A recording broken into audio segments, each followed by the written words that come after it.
Good morning dear student. आज हम गणित विषय का प्रायिकता का भाग नंबर 2 लेके आपके सामने एक नई सुबह के साथ प्रस्तुत।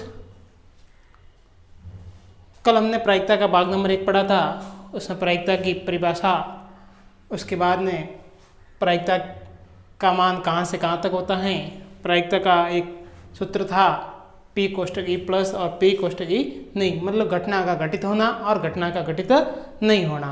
निश्चित घटना और असंभव घटना के बारे में हमने अध्ययन किया था। उससे आगे आज बढ़ते हुए हम उनके ऊपर सिक्कों से संबंधित, जैसे कल हमने एक सवाल हल किया था, एक सिक्के को एक बार उछालने पर दो परिणाम हमें प्राप्त होते हैं, सित और पट, हेड और टेल परिणाम प्राप्त होते हैं। उनमें से एक का होना होता है, एक का न होना होता है। तो उसी प्रकार से हम आज सिक्के के क्रम में आगे बढ़ते हुए सवालों को लेते हैं। तो हमारा पहला प्रश्न आज का रहेगा, वो देखते हैं कि एक सिक्के को दो बार उछाला जाता है। कितनी बार? दो बार उछाला जाता है।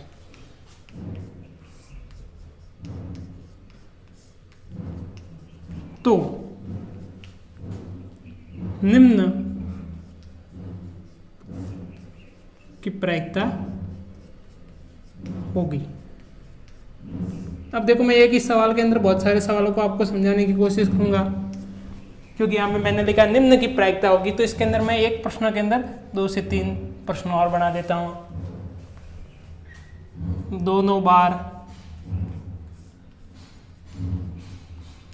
सिद्ध हो। दूसरा प्रश्न है कम से कम एक पट हो।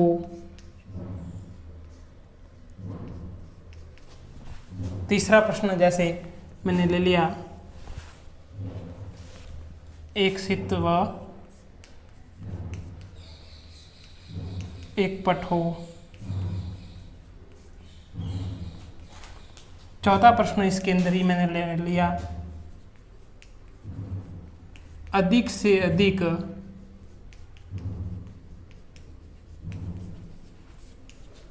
एक सित हो।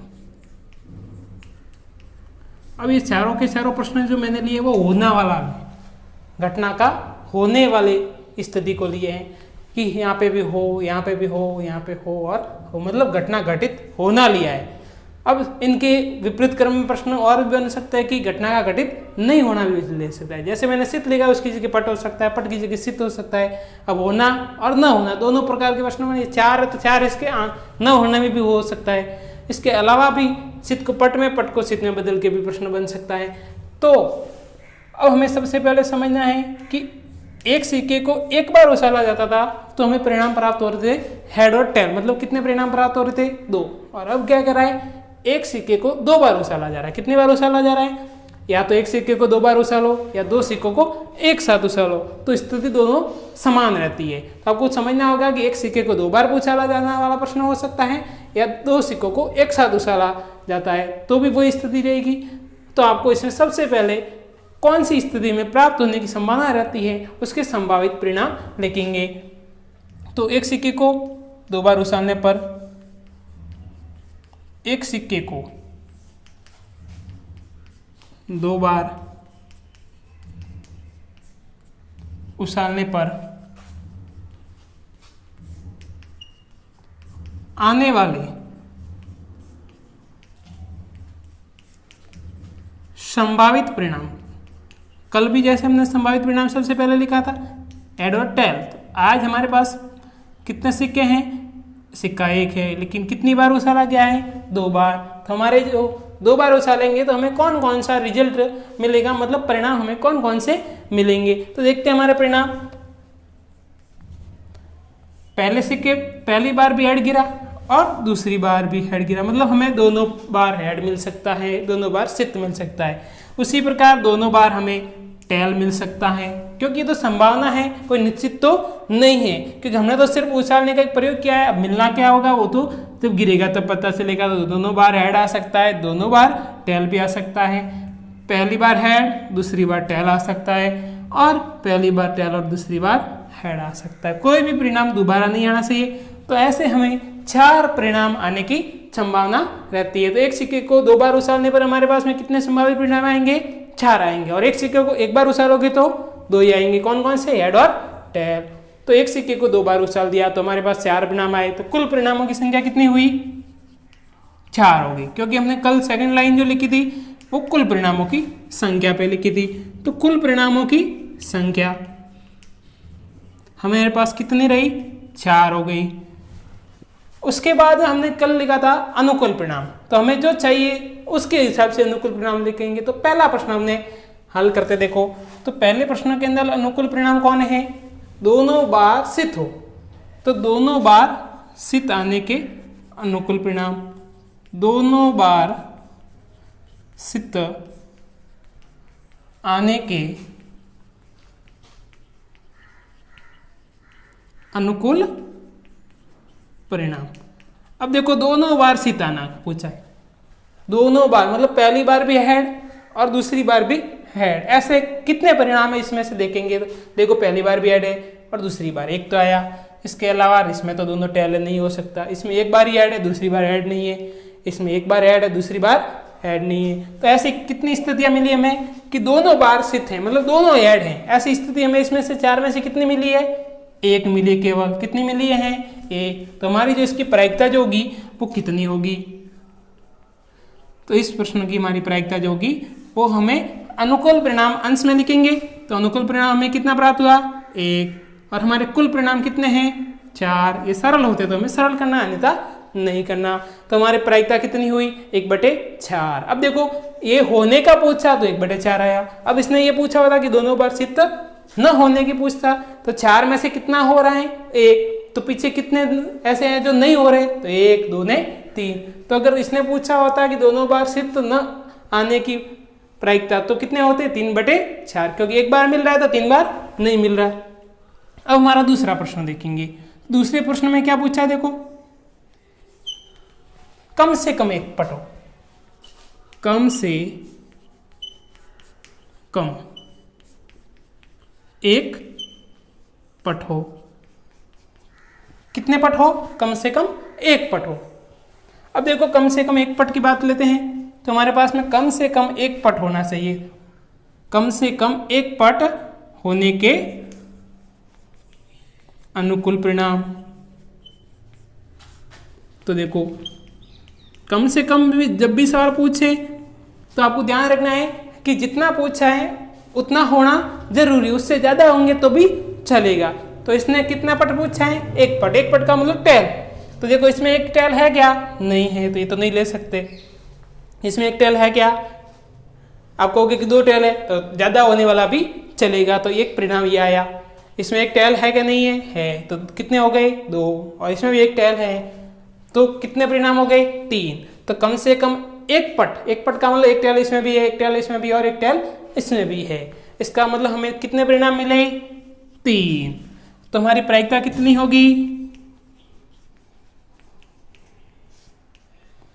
3 अनुकूल परिणाम है और बटे में क्या लिखा जाता है? कुल परिणाम। तो ये हमारे होने के परिणाम आए। अब इसने अगर होने की जगह नहीं होना लिखा होता तो 4 में से कितने हो रहे हैं? 3। तो कितने नहीं हो रहे हैं? देखो इसमें आ रहा है, इसमें भी आ रहा है, इसमें भी आ रहा है। तो ये वाला भाग जो हमारा बचेगा वो एक परिणाम है, वो नहीं आने की स्थिति में होगा। तो नहीं आने की स्थिति में कितने परिणाम होते? 1/4 होते। अब हमारा प्रश्न है 3 नंबर, एक सित व एक पट आना। तो प्रश्न नंबर 3,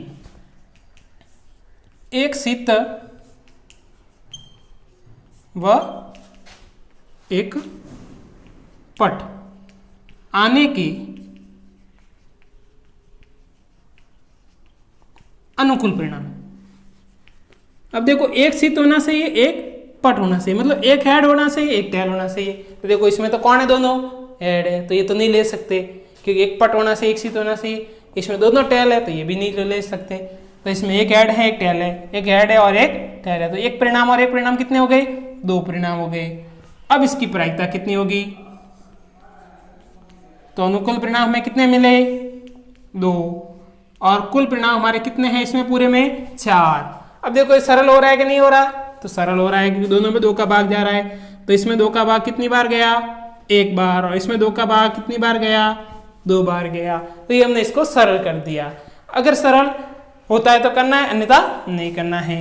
उसके बाद में अगर इसने नहीं होने में पूछा होता तो भी 2 परिणाम आते और एक ही प्रायिकता मिलती।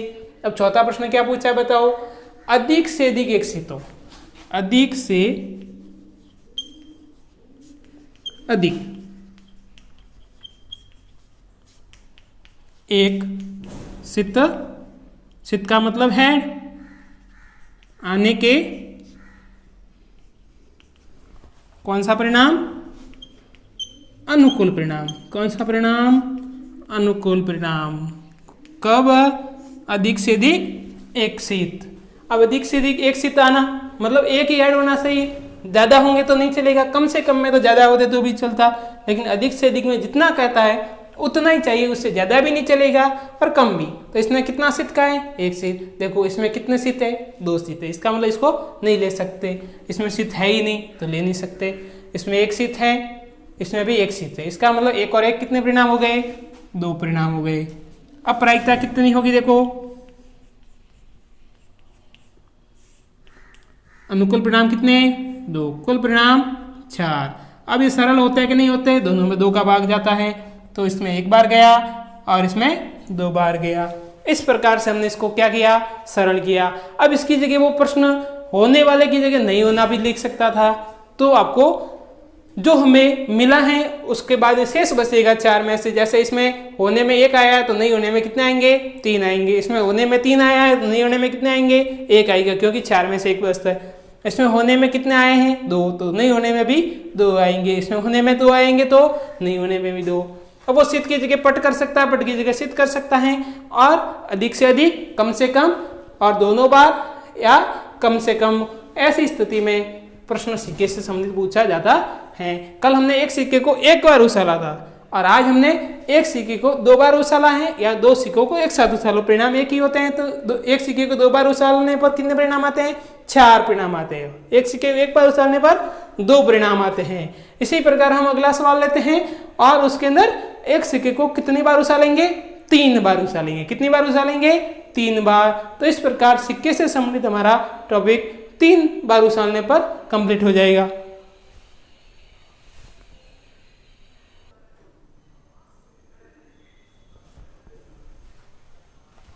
अब हमारा अगला जो तीसरा सवाल है, सॉरी दूसरा सवाल है, वो सवाल है एक सिक्के को 3 बार उछाला जाता है।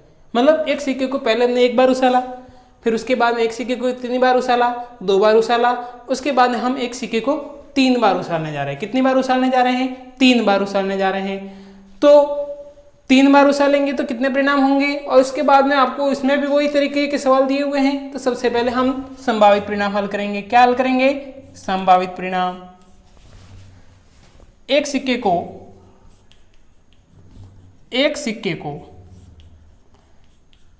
3 बार उछालने पर, कितनी बार, 3 बार उछालने पर आने वाले संभावित परिणाम। एक सिक्के को उछालने पर कितने आए थे, 2, हेड और टेल। 2 सिक्कों को उछालने पर, 2 बार उछालने पर 4 परिणाम आए थे। तो यहाँ पे एक सिक्के को कितनी बार उछाला है, 3 बार, और उससे संभावित परिणाम कितने आते देखेंगे। तो सबसे पहले हमें पहली बार भी हेड मिला, दूसरी बार भी, और तीसरी बार, मतलब तीनों बार हमें हेड मिल सकता है, सित मिल सकता है। फिर तीनों बार टेल मिल सकता है, मतलब तीनों बार पट आ सकता है। उसके बाद में पहली बार हेड, दूसरी बार हेड और तीसरी बार टेल मिल सकता है। ऐसा हो सकता है क्योंकि तो संभावना है। अब पहली बार टेल, दूसरी बार टेल और तीसरी बार हेड मिल सकता है। उसके बाद में अगला परिणाम हेड, टेल और हेड हो सकता है। फिर टेल, हेड, टेल हो सकता है। उसके बाद में हेड्स के बाद में टेल और टेल हो सकता है। फिर टेल के बाद में हैच और हैच हो सकता है।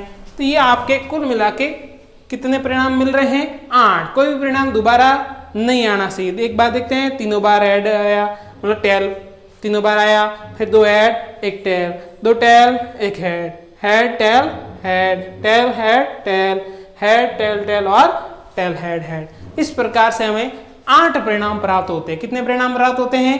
8 परिणाम। कब? एक सिक्के को 3 बार उछालेंगे या 3 सिक्कों को एक साथ उछालेंगे। तो कुल परिणामों की संख्या कितनी आई?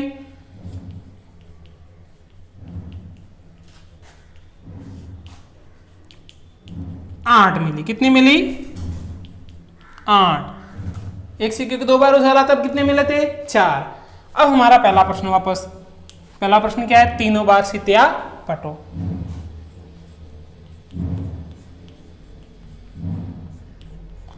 तीनों बार सित या पठो।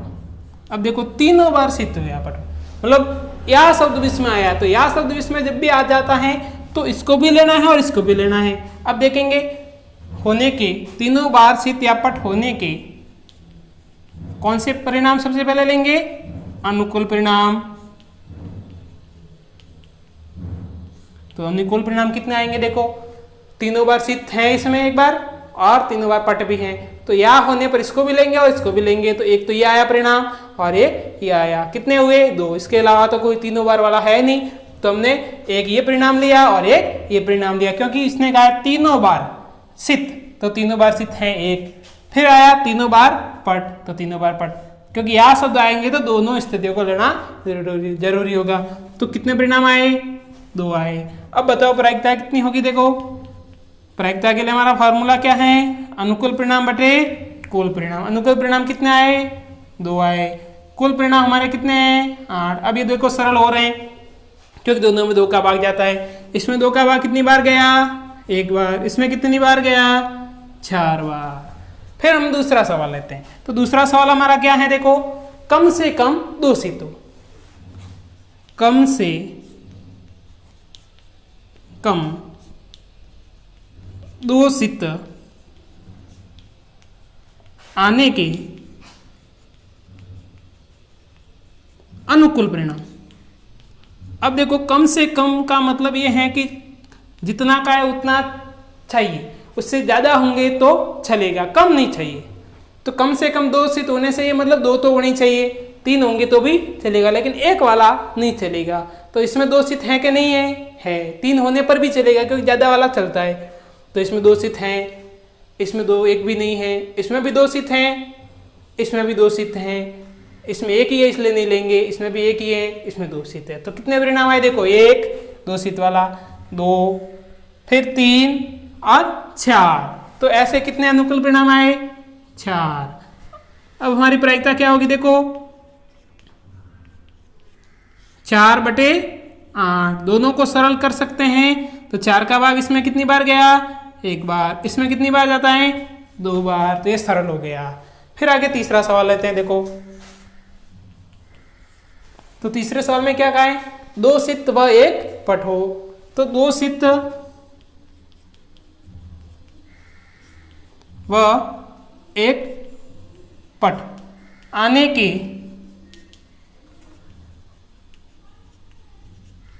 अनुकूल परिणाम।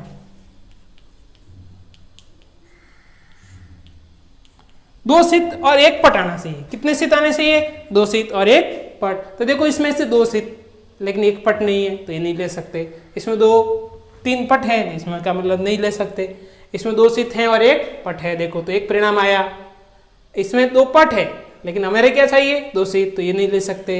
इसमें 2 सित है कि नहीं है और 1 पट है। इसमें 1 ही सित है, नहीं ले सकते। इसमें भी 1 ही सित है, नहीं ले सकते। इसमें 2 सित है और 1 पट है। तो कितने परिणाम आए? देखो 1 2 सित और 1 पट, 2 सित और 1 पट और 2 सित और 1 पट। कितने परिणाम आए? 3। तो प्रायिकता क्या होगी? 3 बटे में कुल 8। अब ये सरल नहीं होते क्योंकि दोनों में 3 का भाग नहीं जाता या 2 का नहीं जाता, 8 का भी नहीं जाता, तो इसको सरल नहीं कर सकते। तो इसको इसी प्रकार लिखेंगे। फिर चौथा प्रश्न है इसका, अधिक से अधिक 1 पटो। अधिक से अधिक 1 पट आने के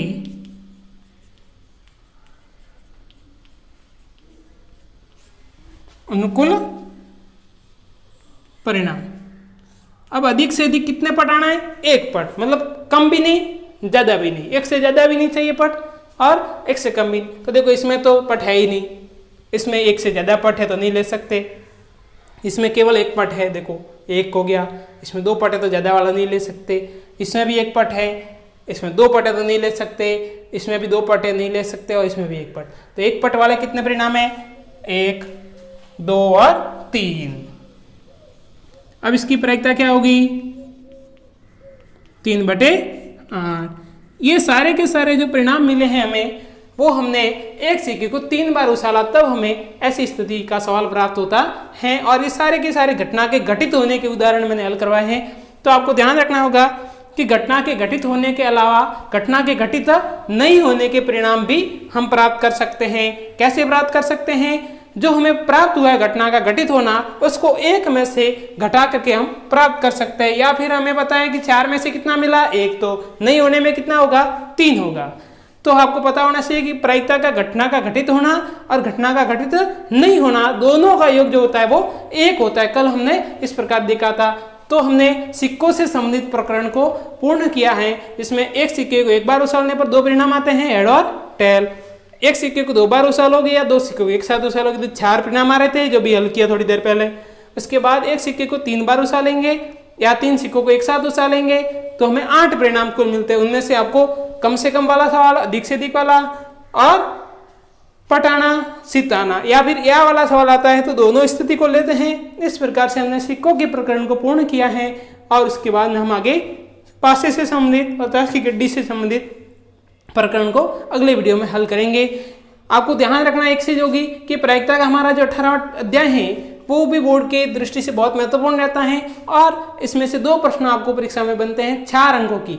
लेकिन आपको केवल यहाँ पढ़ाना उद्देश्य मात्र नहीं रह गया, आपको इसका अभ्यास करना बहुत जरूरी होगा, क्योंकि बिना अभ्यास के कोई भी कार्य सार्थक नहीं बन सकता है। तो आपको ध्यान एक ही रखना है कि अधिक से अधिक पढ़ाई करेंगे और अधिक से अधिक अभ्यास करेंगे, तभी हम बोर्ड के अंदर अच्छे अंकों को प्राप्त कर सकते हैं। क्योंकि आपको पता है, विदित है कि कोरोना महामारी के कारण स्कूल बंद है और सितंबर माह में भी खुलने की संभावना कम दिखाई दे रही है। तो आपको जो ऑनलाइन शिक्षा के माध्यम से अध्ययन करवाया जा रहा है उनका आपको विशेष तौर पर तन्मयता के साथ, गंभीर चिंतन के साथ अध्ययन करना चाहिए और एक अच्छे परिणाम की ओर आगे बढ़ना चाहिए। क्योंकि वर्तमान समय में अभी भी स्कूल का खुलना निश्चित नहीं है, लेकिन आपको अपने बोर्ड परीक्षा की तैयारी करना जरूरी होगा, क्योंकि बोर्ड के एग्जाम मार्च में होना निश्चित रहेगा, क्योंकि आपका साल खराब नहीं किया जा सकता। तो आपको ऑनलाइन शिक्षा के माध्यम से अध्ययन करना है और धीरे धीरे आपके अभी सामाजिक का अध्ययन भी शुरू हो गया है और निश्चित रूप से 1-2 दिन में अन्य विषयों का अध्ययन भी आपके शुरू होने वाला है। तो आपके पास वीडियो की जो भाग हैं वो बढ़ जाएंगे। तो आपको निश्चित रूप से समय सारणी के अनुसार आपको अध्ययन करना है और साथ ही साथ आपकी जो कॉपियों का जांच कार्य हैं वो भी शीघ्र प्रारंभ होने वाला है। तो आप अपने नियमित रूप से पढ़ाए गए विषय को पूरे मन से पढ़ करके और उसका क्लास वर्क और होमवर्क करके आप उसका अभ्यास करेंगे, ऐसी आशा उम्मीद करते हैं। धन्यवाद।